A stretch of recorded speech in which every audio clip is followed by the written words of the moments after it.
Perfect. Yeah, amazing view. How you guys doing? Nice to meet you. Nice to meet you as well. Thanks for having me. No, it's a big pleasure, really. Big fan, really. Oh, good. Thank you. It's very nice of you to say. I'm Chad. You're Francesco. Yes. I am Davide. Davide. Yeah. I was just over there a few weeks ago with my family. So yeah. Italy is a place that we love. We've been there quite a bit. So amazing. Where have you been? Over the years, my wife and I have been to Rome. We spent some time in Tuscany. We went to the north, like Bologna and Milan. We've been to Venice. On this trip, we also went to Sicily for the first time, to the east coast of Sicily for the first time, and we took our 5-year-old there. So, just a wonderful, wonderful country with the best food in the world. So that's what we like about it. Yeah, it's amazing, really. It's very good. Milan, have you ever seen? Yeah, we've been to the cathedral there and spent some time there. I was actually there on my birthday a number of years ago, and so yeah, that's a special place. Is that where you live? Near Milan, a little city called Cremona, near Milan. Okay. And Davide is from Piemonte. It's near to Turin. Yeah.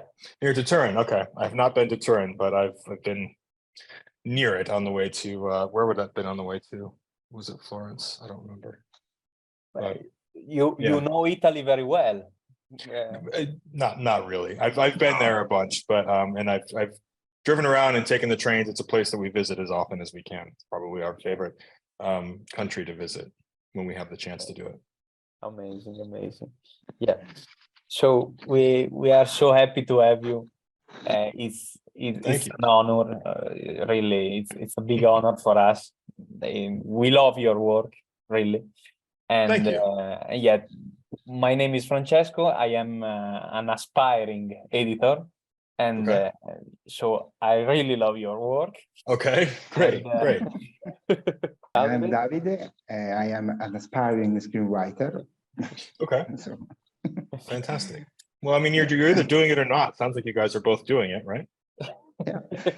Yes. Yeah, take off the aspiring. You're doing it. Yeah.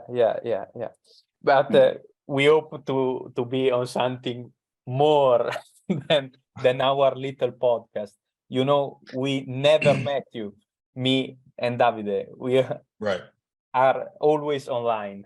It's funny because at some point we're all. I mean, that's the way it works for everybody. At some point, you want to be doing something, maybe bigger than what you're doing at the moment. That was that way for me a long time ago, and but the key to that is just to do the best that you can on whatever it is that's right in front of you, and that's how you get to those things later on in your career. And I'm sure both of you will. If you have the energy and enthusiasm and the work ethic to do it, that's all you can control. When you're starting out, or even when you're a few years in. So just keep doing that part, and you will find your way into the bigger and the better over time. Thank you. Yeah, because this podcast is born under the COVID.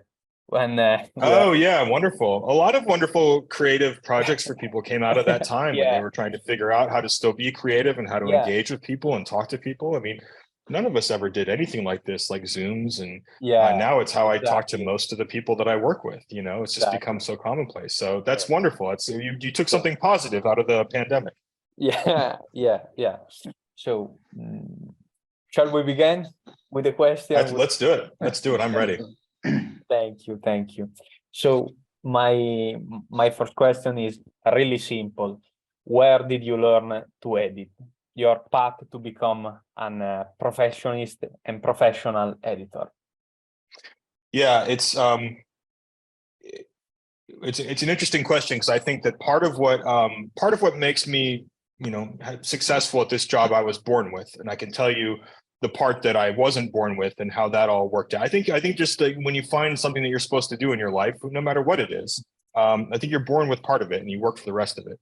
So the way that I started is that I was on my path to become a doctor when I was in university here in the States. That's what I thought I should do. I didn't really like it very much, but I spent a couple of years, my early college years, studying physiology, studying all the courses that you would take if you were to try to go to medical school later in life. And at some point, I realized that I was not happy doing that. And while it felt like, you know, the thing that was the most guaranteed path to a sustainable lifestyle, to earning a job, earning a good living, I really hated what I was doing. And what I realized is that what I wanted to do, what I had to finally admit to myself, is that I wanted to make movies for a living. I wasn't thinking about television then. This was in like the late 1990s, and television wasn't then what it is now, which is like, you know, probably the dominant creative, you know, outlet for people. So what I did is I switched my major in college and I graduated, and then I applied to a film school, and I applied to USC, which is here in Los Angeles, where I now live. I got in there, and I've been here ever since. That was 23 years ago. When you apply to film school, most people, they just they think I'm going to be a director or whatever it is. We don't really know about the other jobs. But what I was interested in was figuring out just a way to make a living, just very practically. I was a young guy, and I just wanted to find a way to have a job in this industry somehow. What I realized when I was there is the thing that I was good at was editing. You do a lot of like short film projects when you start off in film school, and the editing part of it was the part that just clicked with me right away. And so that's what I started doing a lot of.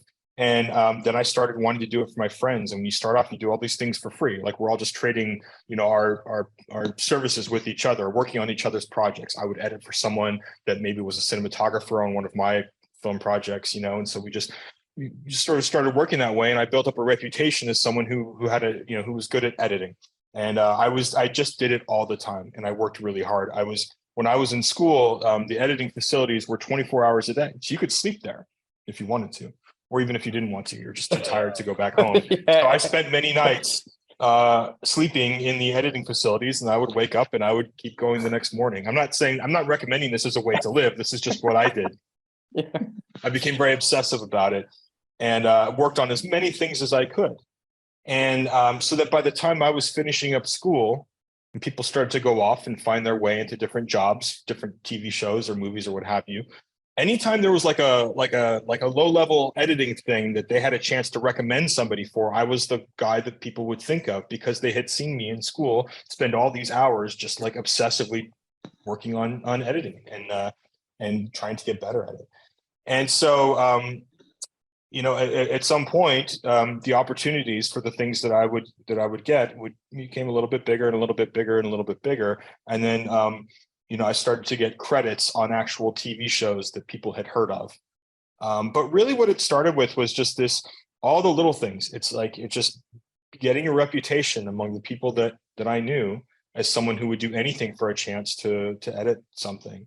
And to being and then hopefully being a pleasant person to work with, so that's really, that's the short story of how it happened. It was something that was unmistakably important to me. When the people around me saw me, they're like, yeah, that guy, if I get a chance, that guy wants to edit. All right, just your name sticks in people's minds that way.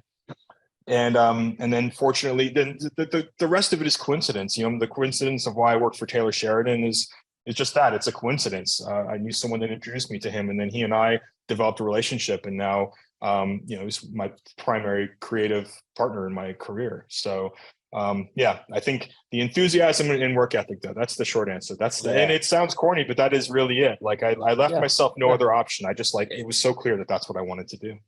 Yeah, amazing. It's beautiful where the life take you. It's amazing. Yeah, but I think it is. It really is. And I consider myself very lucky, because then again, like the coincidence part of it that led me to work on shows that, so the big shows and the stuff that I do now, those are coincidences. But I got to tell you, even before that happened, before I met Taylor, I was working in reality television for a very long time. Yeah. I was very happy. I was enjoying myself in my career because I was doing something that I actually wanted to do. And I wasn't doing it because I thought it would make me rich and famous. So obviously I don't want to be famous. That's not what editors are or they should be. But I was happy living my life even before I started doing things that, that maybe very popular or what have you. Because the interest was genuine. And I think if someone is looking to get into entertainment as a career, the interest should be genuine. Otherwise, because you have to sometimes it's going to work out and sometimes it won't. But I think if you're honestly pursuing something that you love, whether it's screenwriting, editing, or any of those things, then you can at least be happy even along the journey. You can't, I don't think it's a good idea to get in saying, well, in 20 years, I'm going to be happy doing this once I finally get the big breaks on the big things. Like, I hope you're happy today. Make yourself happy today. It makes you a better, better person, better friend, father, whatever it is. Yeah. Wow. Okay. It's my time. So do you have a favorite movie? I used to, I mean, gosh, there are so many movies that I love, different phases of my life. My favorite movie has been different. I remember, when I was in my late teens, for some reason, my favorite movie was Glengarry Glen Ross, which is the film adaptation of a David Mamet play, Jack Lemmon, Alec Baldwin. And I just loved how Kevin Spacey was like, it was a play, obviously, originally. So it takes place in essentially this office. And I just loved the poetry of it. And I used to put it on, like when I had a little apartment, I would put it on and I would like fall asleep to it. And just like, I probably saw it 200 times, or just like listen to it. At different times, it's been, things like Citizen Kane, you're getting like when I was, in film school maybe, or some of the stereotypically important movies. I love that movie Armageddon with Bruce Willis and the asteroid movie. Like I love being entertained by movies. It doesn't, I'm not a highbrow person, or I don't care. Like if something's telling an engaging story. I'm trying to think of, like, there was a movie called You Can Count on Me that was probably 20 years ago. Laura Linney and Mark Ruffalo, just a quiet story about a brother and sister that I thought was beautifully done, and it was something that resonated with me that I could relate to. So favorite movie. No, I love movies. I love entertainment. I love good storytelling. And the storytelling can be about something that is familiar to me in my life or something that isn't. But if it's about character, if it involves characters that that resonate with me, that I can relate to, then I'm all in for it. Kind of a sideways answer, but sort of an answer. No, because it is a real answer. If you love cinema, you love everything. I love it. Everything. Yeah, I love it. I mean, I can remember moments when where I was when I watched certain things. I remember my parents taking me to the drive-in to see E.T. when I was young. And I remember what a thing that was to me. I remember, so I'm 46, so Star Wars, like that was right in my wheelhouse, the original Star Wars trilogy. I remember standing in line to see Return of the Jedi, and I remember like how important it felt to be there to see that, and the experience of being in a theater with all those people. I remember seeing Back to the Future 2 and 3, just being blown away by that, Gremlins and all these movies of the 80s. And it was the communal experience that brought about with like strangers, and the excitement that we all had of being there in that room together and watching these things that felt completely fantastical and impossible. So I remember, then later in life, like Goodfellas, Godfather, like all these movies that like felt like, oh, these are grown up things. I'm trying to think about what I was feeling at the time. Like I like grown up movies now, or these felt important. And then the meaning of a film will change to me over the years. It becomes something that's, maybe later on it's become something that's more nostalgic, like the original Star Wars films. I still love them, but there's more of a nostalgia attached to them about youth, childhood, and all that. And then becoming a parent, movies mean something different to you than they did at the time. Movies like Toy Story means something very different to me now that I have a kid versus when it came out. I liked it, but I was a 20-year-old. So. I love the relationship that we have with movies and TV shows that we love. I love talking about them with people and having friendly arguments, and I love movies that generate discussion. And I remember when I was thinking about what I wanted my career to be when I was, a film student, I just I want to make stuff that people want to talk about over dinner afterwards, that generate some kind of discussion and engagement. Instead of just like, oh yeah, that was cool, and it goes away, or that was terrible and it goes away. So the fact that we're sitting here talking is like a thrill to me. Just anytime that someone wants to talk to me about the work that I've personally been involved in, it's great, because it just means that it resonated with them somehow. And that's, I think, the goal of everyone that makes entertainment for a living. It should be. Yeah. The most amazing things is talking about cinema. 100%. Yeah. It's and experiencing it. I mean, the downside of television is that you don't generally get to be in a room with people as they're experiencing. Whereas when you do a movie and you get to like I've done some movies and I'll go and be in the back of the theater when people are watching the movie, like, oh, this part's gonna get it, and then when it jumps or something, or they laugh. It's a thrill, you know. It's a thrill because you've created something that generates this shared reaction among a group of people. And then fortunately, some of the TV shows I do with Taylor, we do have like premieres for them, so I actually get to watch them in in a theater with an audience of several hundred people, and that's always the best part of it. Just knowing that we collectively have created something that's resonating with people, makes them cry or laugh or And talking about your big career, tell me about I'm 100% serious. Tell me about your relationship with Mr. Sheridan. How is born this bond? Yeah, well, the way it was born, I was working on a show called The Bachelor, and here in the US, there's versions of it all around the world. But I was a reality television editor for a very long time, and I loved it. I really enjoyed that type of show. I worked with some great people. A friend of mine who was also worked on that show with me as an editor knew Taylor just as friends. They go back several decades just as friends. And when Taylor started making Yellowstone, the very first season, they were looking for another editor to come in and help them. And so my friend gave Taylor my name, and I flew out and met with him, and we just kind of hit it off. I've said it that way before, but it's true. Like I cut some stuff for him that he liked, and then we talk to each other and realize like we kind of like each other as people. We have the same tastes. Like Taylor makes the kind of stuff that I loved his movies before I ever met him. Stuff that he had written, like Sicario and Hell or High Water. I was a fan of his before I met him, and then you just you start working together and realize that we don't have to talk a lot, because I understand for the most part what he is looking for. When I read something and I see how he shot it, okay, this is how I think he wants it to be. And then we certainly get together and work on it, and he makes changes all the time. But we just developed a relationship that was like professionally trusting. He knows that I'm going to give him the best version, a version that's pretty close to what he had in mind. And the trusting on my side means that, like, you work with someone for a long time, you don't want to become stale. So I could trust that if I do something really weird or experimental or that maybe he won't be expecting, that he'll, he can like it or not, but he's going to at least appreciate that I'm trying to, throw something new out there. So I consider him a friend. Like now our families know each other. Over the years you develop that kind of relationship with someone. I'm going to go see him on Monday because we're working on a new show together. So I think he's a brilliant guy and a brilliant writer, but he's also a great collaborator who appreciates what the different artists in his orbit, myself, his cinematographers, his directors, he appreciates what people bring to the table. He is also a guy with a very, very clear vision of what he wants. And so, at the end of the day, I try to make the version of the TV show that he is happy to watch. He's kind of like my first audience and all of these things. And I just, he's changed my life. I mean, my life in the past 5 or 6 years has changed quite a bit, working on the things that I get to work on with him and getting to know some of the actors in our shows and going to all these wonderful places. So, it's a true partnership, a true collaboration amongst, in our side of it. You guys, I think, just kind of understand each other and understand each other as artists and then as people. And I think that's the key to our, long-term relationship. So, he's an important guy to me. Yeah. There are in life people that you feel the click.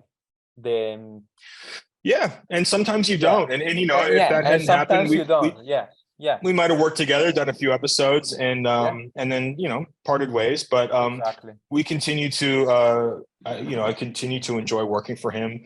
I continue to try to challenge myself on his shows and give him different things and keep evolving myself. And we just continue to have a very successful relationship. And it's very important to me. I value it, and I don't take it for granted. But we've been having a lot of fun. It's hard work, but we've done some pretty amazing things that I'm very grateful to have been involved in. And what was it like working with legends like Kevin Costner, Harrison Ford, Ellen Mirren? it's pretty cool. I mean, you know, Kevin, I met a number of times on set. I didn't get to know Kevin all that well, because they were shooting in Montana, and I'd either be in Los Angeles here, which is where I am based, or in Texas with Taylor. Harrison Ford and Helen Mirren are delightful people. I actually got to spend some time with both of them when we did the premiere of 1923 in Las Vegas last December, before the show premiered on Paramount Plus. And you know, the thing with people that are like that famous is that they know that you know who they are, and they kind of, you know, so all they really want you to do, I think, for the most part, is I just try to just talk to them like normal people, you know. And so I had a really fun conversation with Harrison Ford for about 20 minutes. My wife and I were talking about his horses on his ranch and getting bucked off horses, and we're talking about anything but the movies, you know, or the show that we were working on. Same thing with Helen Mirren. You know, we had dinner with her. So we talked for quite a while, and she, you know, she saw pictures of my kid, and she was showing my wife and I pictures of when, you know, them being on set shooting, and we're just, you know, we talked a little bit about the show, but really, just as people, they're wonderful people, and so like it's not surprising that they're such great actors and performers because they know how to relate to people, you know. And even the best editors that I know are people that understand how to relate to other people and how to just talk to them and make them. Excuse me, make them comfortable. Understanding human interaction and what makes people tick is a huge part of this job, and it's obviously it's everything in, you know, in the actor's job. Sam Elliott, who I actually got to know a bit, who's just a delightful man, who's a real joy. You know, I would screen cuts for him when we were doing 1883, and he was just so appreciative of everyone's art, you know, and of the job that everyone was doing. He was as interested in what we were doing, what I was doing, as we were in what he was doing. And he never, you know, the folks like that, they never make it about themselves. They never try to be the most important person in the room or try to pretend that they are. We all think that they are, but they would be the first ones to say, hey, we're all in this together, you know? So the collaboration that those kind of people bring, when they're that confident in their craft, it's very relaxing and soothing for everybody else, because you just know that you're getting their best effort, and you want so much to make them happy. You know, I wanted so much for Sam to like the cuts of 1883 that I would show him, and Tim McGraw and Faith Hill were also both delightful people. So it makes everybody better. It just means that it makes you want to do your best, and it's not for the sake of the millions that will eventually see something. It's for the sake of these 2 or 3 people who are also working really hard. You want to make them happy. Because they're the first audience. So I think it brought out the best of me. I think it just continues to bring out the best of me working with people like that. I still pinch myself sometimes, like when I, you know, getting to work with folks like that. I don't know, they're just like cool people. Helen Mirren is like one of the coolest people I've ever met. She's just so chill. She'll talk to anybody. You know? Yeah, but we say the same thing with you. It's the same for us with you. We still pitching. Please. And no, we have in our little room in Italy. We are so happy to have guests that spend a lot of time with us, for us. Yeah. So well, good. I mean, look, like I said, I love talking to people that are enthusiastic about this. You know, and about if they're enthusiastic about the work that I've done, then please, it's my pleasure to talk to you about it. Thank you. And my question is about the difference between every series, about the editing. What's the difference for you between Yellowstone 83 and 23? Yeah, Yellowstone, I mean, obviously set in modern times, very contemporary. And so the style of the show is reflected in that. I think it's you know, there's a rhythm of storytelling, visual storytelling, that is constantly evolving. I mean, if you look at any movie from like the 70s or 80s, they're all paced very, very differently from how we pace movies and TV shows today. So there are outliers within all of those eras, like points in time, where something, you know, but there's a relative consistency to the visual storytelling rhythm in any given era. Yeah. So I think you find that with Yellowstone, it has that rhythm to it. You know, it's just, you watch it like, okay, this is the pace at which I'm expecting to see a story told in modern day unfold. And then, we play around with that from time to time when we can. Some of like these, there's some fun experimental sequences like hyperrealism and, some like the Vision Quest thing that Casey does in season 4 and all of that. And those are really fun to do because there's a lot of experimentation, but by and large, it's a contemporary feeling show in every way. And 1883, I mean, really, you just end up taking a little bit more time. The pace is a little bit different because the action is different. It's like there's something different. Like if you're cutting even just a car like driving down the street in Yellowstone, it's like and then you cut inside well, if it's a wagon, it's just going to take a while for that wagon, and you don't want to belabor it to where you're like okay, you have to find a way still to keep the pace somewhat modern and lively. But the things that you're depicting are just slower, and they're just different, different kind of actions and different movements, different rhythms of speech that people had. So it finds its own cadence and rhythm. Now, ideally, you don't want that to make it feel any less contemporary. Like if I were to pace 1883 like a 1970s movie, I would lose people, right? We would lose people as a show. So again, you've got to find a way to try to keep the craft somewhat modern while the way you're depicting things that are from another time, from another era, feeling like you're actually seeing them. If I was again wagon train, just go and cut it all up, it'd be like, it would just feel wrong, I think.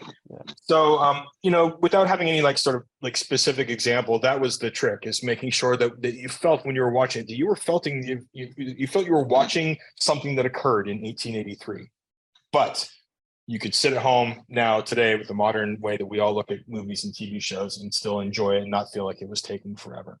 So it was a real pleasure to do. I mean, it had its own set of challenges, but it was really fun. 1923 is more of a like kind of an old Hollywood. It's got a little more of a swashbuckling, it's not like a pirate show, but it's like like grand adventure, the Africa thing, and so the pace of that is different, and we're like more modern machinery and trains and all this stuff that was happening in that show. So that show was a lot of fun to put together, just the sweep of it and the romance of it, and visually there's a lot more movement in it. We're flying a lot more, even just with the camera flying a lot more. The things that we're depicting, the trains are moving in a certain way.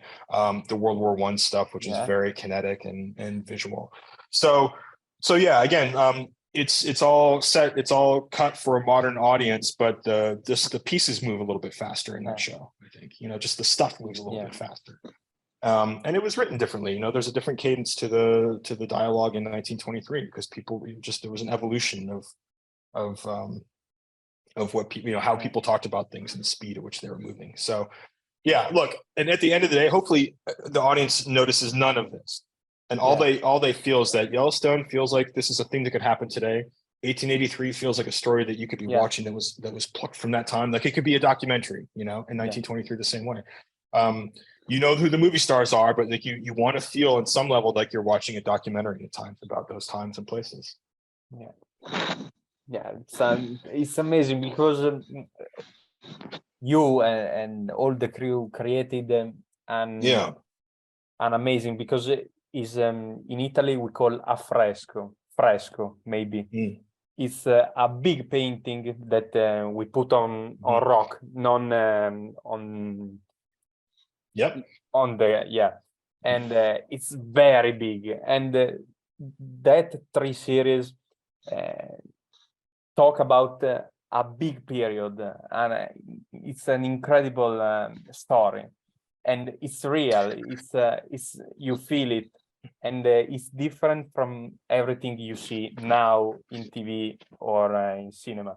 So it's really, I think that's why it resonates with people. It is different, isn't it? Like it's written very well. So look, it's easy for us to sit here. It's like, well, the editing is good. Yeah, but if the writing wasn't good, no one would care about the editing. If the costumes weren't good, no one would care about the editing because it would look fake. Right. So you have to have a story first that's well told and that feels authentic, that feels like it could have happened. I mean, some of the characters in our stories are actually based on real living people, but they're fictionalized events of things that did happen to people. We're just kind of combining a lot of things into these hybrid characters. But it really is the suspension of disbelief is somewhat what we're talking about here, that the whole picture has to look right. the sound has to be right. If any of these elements are wrong, it doesn't matter how well I cut the picture and the sound and the music and all that. If the audience doesn't believe that they're looking at something authentic, then they won't connect with the story. You know, when you see, like, what's it, you know, like when you're, you know, sometimes like on lower budget things, unfortunately, or student things, like people will do period pieces, but all the costumes are pristine. You know, they'll just look, they've just been dry cleaned. Well, that's not real. I mean, it just, people are dirty, and there's like wear and tear to it. All those things that you feel when you watch this. So the people that do the costumes have absolutely every bit as important a job as I do, because without their best efforts, no one's going to believe what we're doing. You know, to make Sam Elliott or Harrison Ford disappear into a character, you've got to do a lot of work, right? So yeah, it's the whole painting. It's all 200 to 300 people that work on it. And any one of which, you know, if those departments weren't doing their jobs properly, then we're not sitting here talking about it, because it wouldn't resonate with people. And then, you know, Taylor does this really wonderful thing, I think, where he tells stories that are historically familiar, but tells them in a way through people's eyes that you really feel connected to the drama of it. It's sort of like, in a lot of ways, it's why Hamilton, which is this, has that come to, there's a really popular Broadway musical in the States, and it's somewhere around the world. So anyway, so it took this story that is 200 years old, but made it contemporary and made it about what it was about, which is about parents and life and death. And so audiences are like, oh yeah, these were just real people going through these real things. It makes them not a page in a history book anymore. So I think that Taylor does that for some of the events that we depict in our stories. You know, the wagon trains moving west in the United States. We all studied about that in school to some level, but it feels like, oh, this is what it might have really felt like, because these are people who lost a child or who lost a partner, husband, wife. So he brings these textbook stories to life and dramatizes them through characters that are rich and interesting. And God, that's first and foremost. If that wasn't happening, if he wasn't writing on that level, again, none of us are here talking about it, because it wouldn't resonate with people. It's amazing. Okay, big question. Yes, sir. The best edited film you ever seen? For you. Oh, I say it's a big question. the best edited film I have seen. I mean, there's a million of them. I remember. I loved how Out of Sight was cut. That was Ann Coates, I think. The Jennifer Lopez, George Clooney is a Steven Soderbergh film. Out of Sight. The line, Steven Soderbergh's movies, actually, I like how they're cut. You know, the best editing is stuff that even I don't notice. Like if I find myself watching a movie and thinking about the editing, it's probably not great. You know, I like to lose myself in movies just like anybody. I might maybe smile at a trick that I recognize, but even that, like, you don't really know how well someone's edited in anything unless you get to watch the raw material and see what they had to work with, right? You know, so it's hard to decide what is edited the best, because, you know, if the footage was really not good and you make an entertaining movie out of it, well, that's exceptional editing, but there's no way to know that, because, you know, there's no way to know what the editor or editors were dealing with when they started off. So I guess things that are movies that are well paced, that keep the story moving along. But then I also think 2001 is incredibly edited, and there's just like long drawn out periods of, you know, like not much happening. You're just watching things for a long time, watching you know, captivating scenes. So there's a million editors that I have a lot of respect for. Everyone knows, like, Thelma Schoonmaker, like Raging Bull is incredible. Goodfellas, like a lot of the Scorsese films were very inspirational to me and to other people that do what I do for a living. Just because she and them as a team were doing things that no one was doing at the time, that were really cool. You know, something like Pulp Fiction is exceptionally well edited, but is also exceptionally well written, you know, and like being able to play with time that way. You know, I don't know how much of that was in the script of Pulp Fiction versus how much they found structurally as they were cutting the film together. But I know that the end result is historical. It's a movie that changed how movies were made for the next you know, at least 10, if not 20 years. So those are a few examples. I guess the Scorsese stuff that he and Thelma did are probably some of my absolute favorites. When I think about things that are just like, oh, the editing of that was really cool. You know, Goodfellas is probably one that's in the forefront of my mind. Yeah. But then, you know, there are contemporary people that are phenomenal. You know, people like Joe Walker, Eddie Hamilton, that are doing like the biggest and best action stuff around right now. You know, and who are by all accounts phenomenal guys. I don't know them, but I know people that you don't them know and say that they're you great don't know guys. them. No. No. Yeah.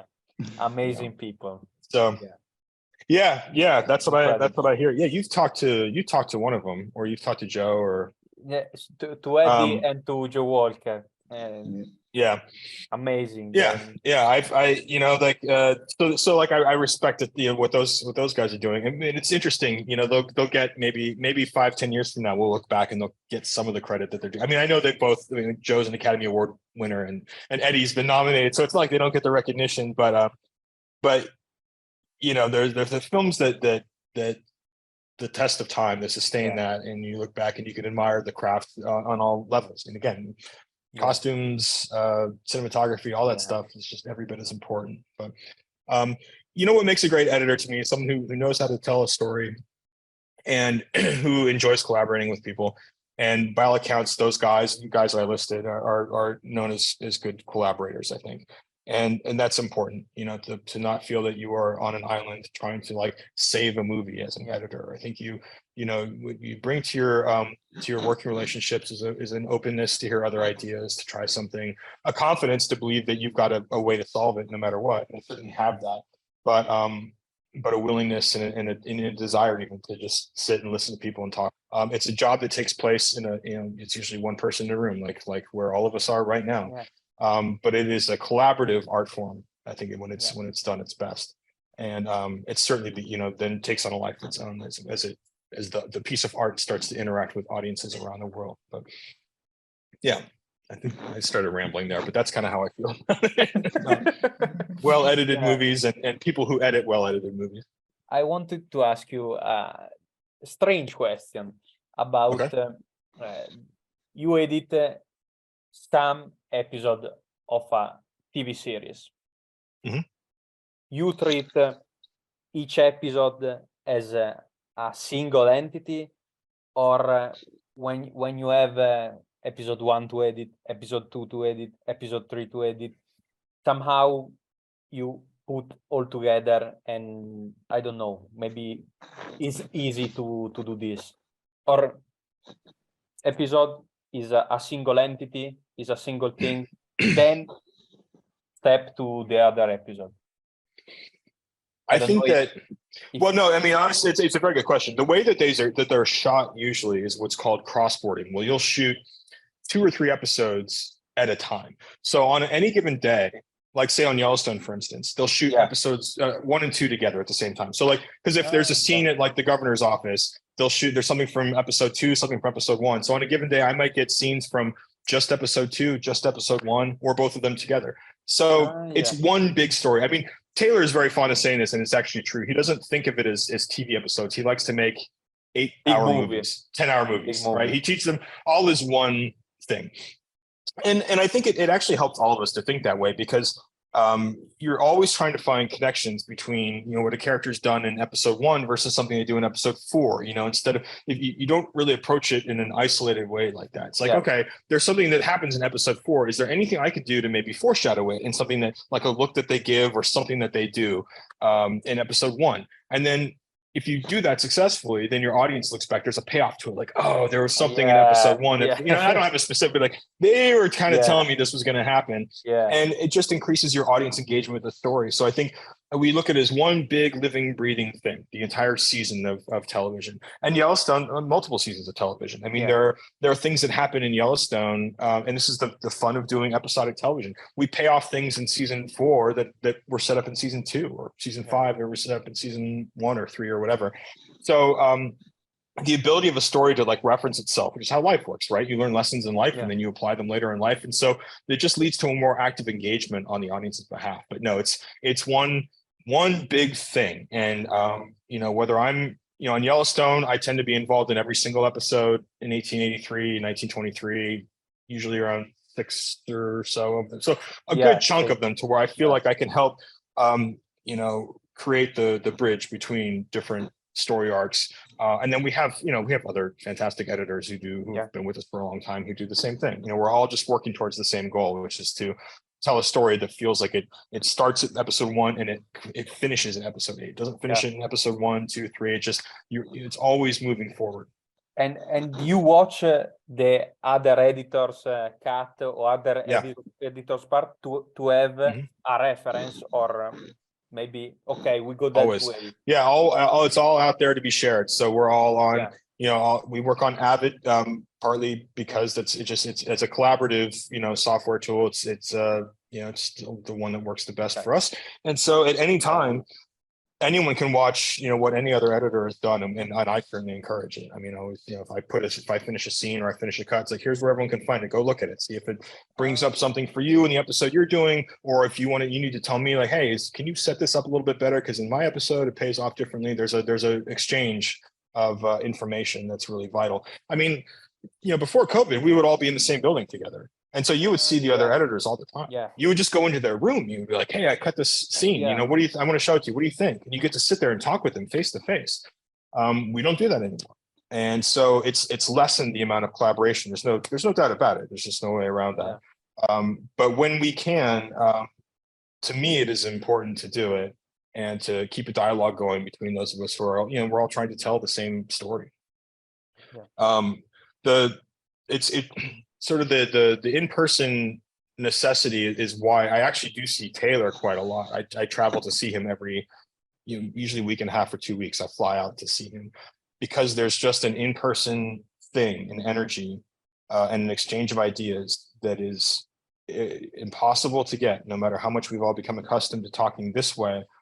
Just the way that you can tell how someone in a room feels when they're watching a cut, you know, when you're in the same room with them, their body language, especially if it's someone that you know, like think about like a longtime friend, collaborator, partner, whatever it is. They're like, oh, I know what that little breath means. It means they don't like it, or, you know, whatever it is, you can feel those things. So Taylor and I make sure that we still do that very frequently. And it's I think a vital part of our success.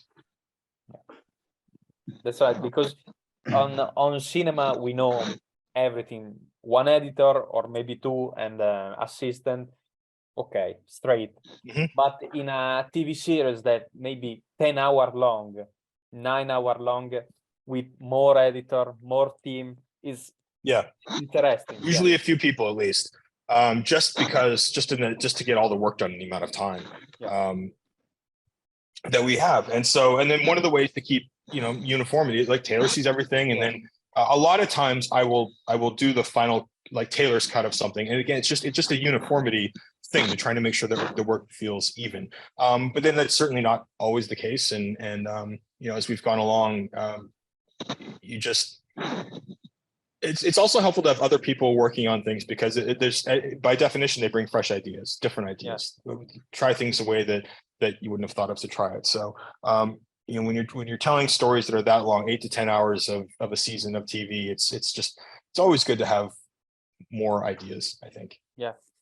To a point, and not to the point past, you don't want to get lost in it. You can get lost in the amount of feedback that you receive on something. But the people that we work with at this point in the game are people that we all know each other, and we all trust each other.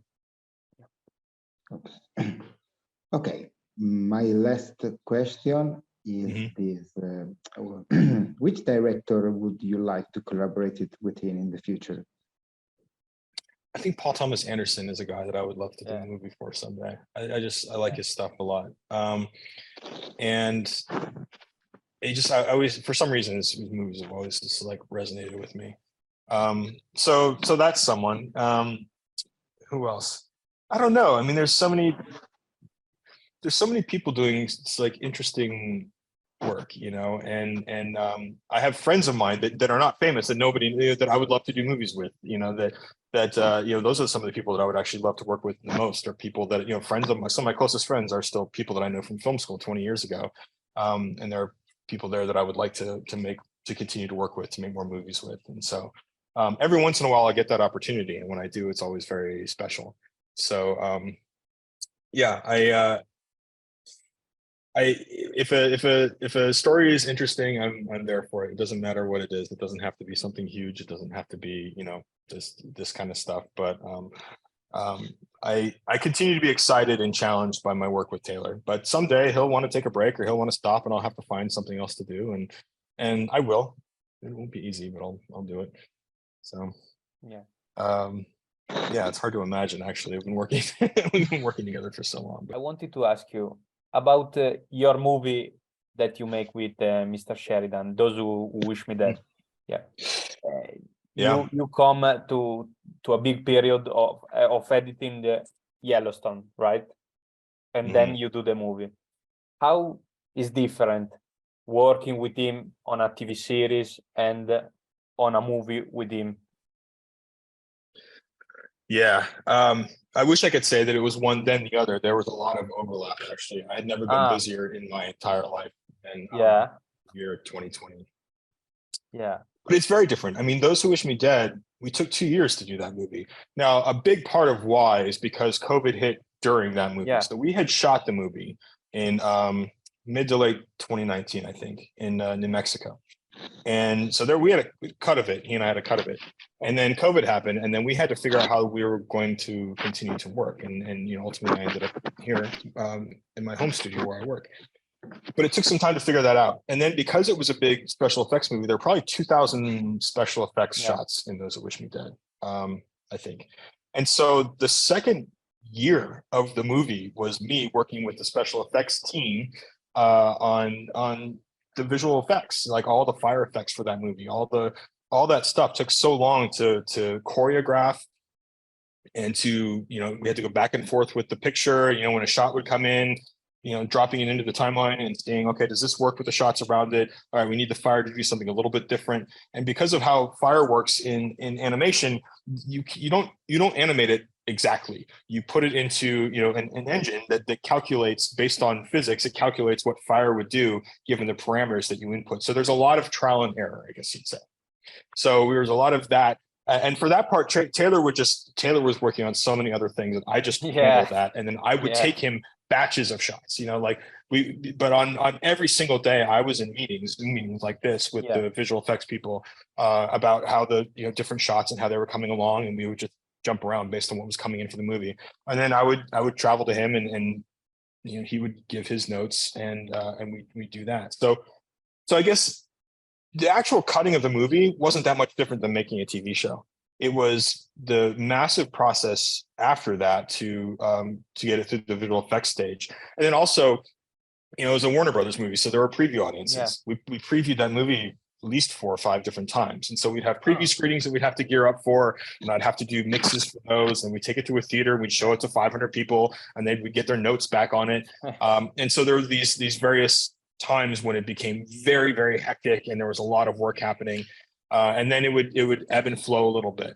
And then, as in that second year, I was doing Yellowstone season 4, and then at some point Mayor of Kingstown, I think, overlapped. So there was just a ton of work happening all at once. And it was, I had 3 Avids here in my home studio at one point, each devoted to different projects that I was working on for Taylor. Incredible. So Incredible. It was a little crazy.